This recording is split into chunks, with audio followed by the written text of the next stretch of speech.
flower friends. This is Madonna from Eastside Flower Farm in Los Angeles, California, Zone 9 AB. So I am pruning my roses this year. So it's a little early. It's the end of November, November 29th.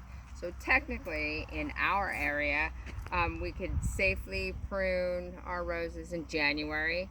And so what we're really looking for when we do that is we have really warm winters, so you're actually looking for a little bit of time where your rose is actually dormant, which isn't a very long time here. So because we've had probably about 9 frost days here on our place, probably since like the 1st of November, we're about a month ahead of time. So because it has had frost and the leaves are starting to fall off, I'm gonna guess that they're gonna be a little bit dormant. So what happens if I cut them all and they're not fully dormant?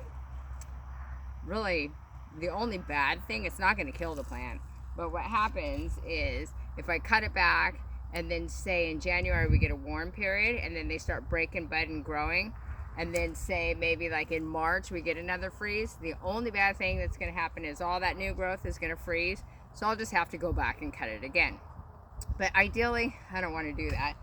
So I have a Grand Dame hybrid tea. So when you're pruning a rose, you're just really wanting to do 2 things. One is control its size, and 2, you're just looking for the 4 Ds, which is to cut away anything that's dead, dry, diseased, or damaged. Because roses used to be really fussy with diseases before. Nowadays they make them where they're a little bit more disease resistant, so they're easier to grow. Personally, it's my favorite flower in the world. I have 250 here on the farm and 20 more ordered, and I think people futz around too much with their roses when they're pruning it. Unless you exhibit them, I can see why you might spend a little bit more time. Otherwise, you just need to get in there and start pruning them. So roses love to be pruned, and I have never ever killed a rose from over pruning it, unless you had like a climber and you cut it down to the ground. But I think people put too much thought into it, and you need to just do it. So a hybrid tea, it is generally 1 long stem and 1 rose. So that's usually what it is. It's just 1 long stem rose. That's where we get our long stem, is from the hybrid tea. So if you cut it down really good in the winter when it's dormant, you're going to get fewer flowers when they come out, but they're going to be big, long stem and big flowers. So if you cut it back less, say like 1/3, and you leave the stems longer, you're going to get more flowers, but they're going to be smaller. So it just depends on what you want to do with the flower. Me personally, I just hack it. So what I really do is, I already know I'm going to cut this probably half, and I already know that. So what I'm going to do, because I have leaves to go through, is I'm just going to start pruning off the branches so that I can see what's on the inside, because otherwise you have no idea what you're cutting if you're trying to work through it. So, well, I'm going to say, first of all, you need a really good pair of leather gloves, because they out you, and a really good pair of pruners. So, here's a good did you know. Roses do not actually have thorns. They're called prickles. Prickles, because they're just on the stem itself. The stem is called the cane. So these branches are called canes. So the prickle can actually be taken off. It's not bundled up in the cane itself. So prickles, there you go. So what you're trying to do is, when you're pruning them, you want to prune them where they're like a bowl, like it's open in the middle, so they get good air flow and circulation, so they don't get diseased, because then you got a big problem. And I fortunately have not had that problem.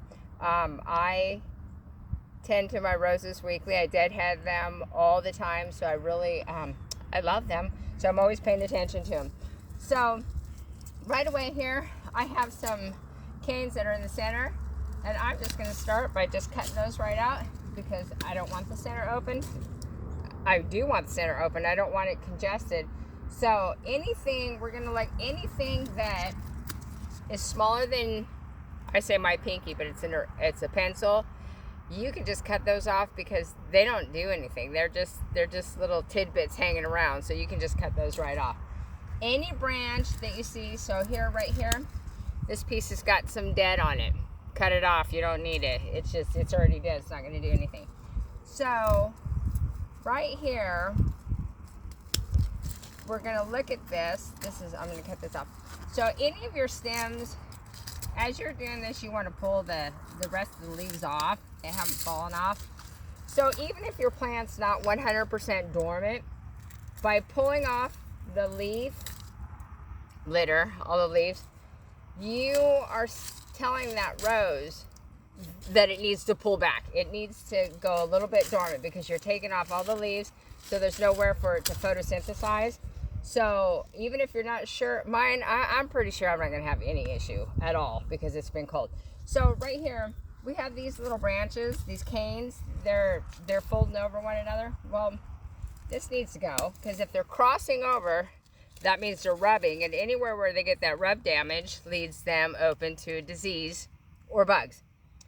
So I'm just going to go in and clean this out.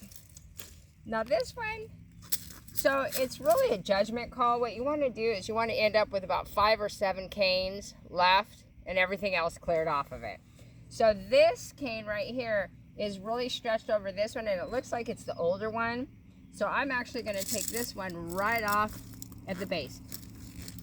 So the only thing you don't want to do, you do not want to cut into the bud union, which is the part that the canes come out. If you cut into that, you're going to damage your rose bush. But this can go. So now I'm going to show you this. Look at this. See the little hole there? So when you come across that and you're cutting it, that is from a rose borer. It's a little bug. They get in there and they just burrow down. So if you cut that and you still see the hole, and you see the hole, you keep cutting until it's clean, because that means you need to get that bug out of there. So ideally, when you're cutting your canes, you want to look for a side bud. I don't really have any on here yet.